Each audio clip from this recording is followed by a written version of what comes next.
For many young people growing up, speeches are something that I don't necessarily look forward to, especially because when giving a speech, especially in the classroom setting, it's something that we feel like we're forced to do. We're not necessarily giving a speech on something that we're passionate about. It's more so that we're giving a speech about a PowerPoint or some type of information that we have to give for a presentation for school. And a big issue that we all run into is not necessarily the information that we're talking about, but it's more so that we're not taught strategies to prepare for the speeches, as well as strategies of what to do while we're giving the speech, whether it be eye contact, as well as what to do with your hands and arms.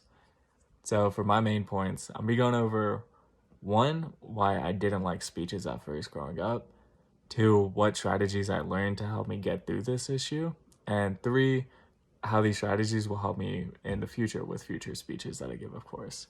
So, number one, a big issue that I ran into as far as giving speeches growing up was I never had an issue with giving the information. Of course, I memorized it, I knew what I was talking about, I was confident in what I talked about.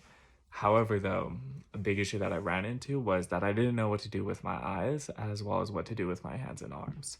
Especially if it was in a classroom setting, I found myself looking at different corners as well as just looking somebody directly in the eye and then completely focusing on that person. And then, of course, because of that, though, it didn't make my speeches feel personable. It more so made me feel anxious as I was giving the speech up there. And then my hands and arms, of course, would just be to my sides, and I'd be almost like a penguin waddling up there. But I wasn't very confident in my body language. I was confident in what I was saying, but not in what my body was showing. So, one of the biggest things that I learned in this course was in the beginning of what to do with our eyes as well as what to do with our hands and arms. Not continuously moving them because, of course, that's going to look weird for the audience, but making sure that in the appropriate times that you move your hands as well as your arms.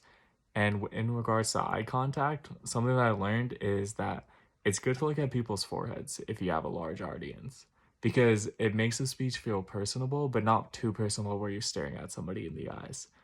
And learning these strategies in this course, it'll help me in future speeches because it'll make me my body language seem more confident as I'm giving the speech.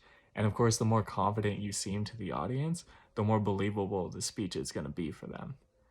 So for this though, and I'm sure everybody else feels the same way, the more that you learn these strategies as well as the preparations to make your speech smoother as well as better, it's going to make you feel a lot better and like giving speeches a lot more.